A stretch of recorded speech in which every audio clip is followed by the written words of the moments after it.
At around 3 a.m. on May 31st, after hours of relentless antagonizing from rows and rows of faceless police officers, an officer in front of me began stabbing his baton repeatedly into my breast area. I remember yelling at him before the assault, asking how his family and his children would feel about not only his act of brutalizing students, but his complicity in upholding and protecting a system that is committing genocide and dropping bombs on the homes of families just like his.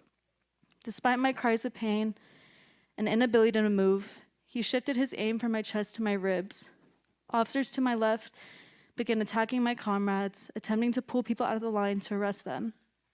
Seeing that I was being pulled forward and unable to step back, he seized the opportunity to apply even more force.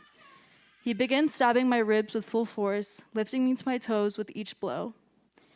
After going hours without food and water and being sleep deprived from the consistent psychological torture inflicted by the UC, I used every bit of my energy I had to scream at him, begging him to stop, crying out that he was hurting me.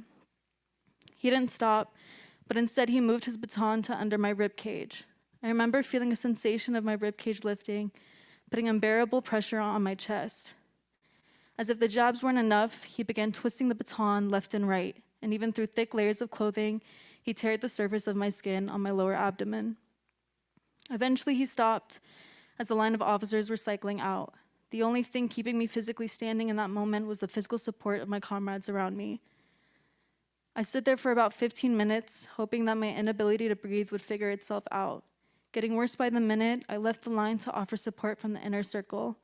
After 15 more minutes, with my capacity to breathe degrading and a sharp pain persisting with every attempted breath, a peer convinced me to seek emergency attention. We rushed to the hospital where I was given pain medication and underwent tests to ensure no internal damage was sustained.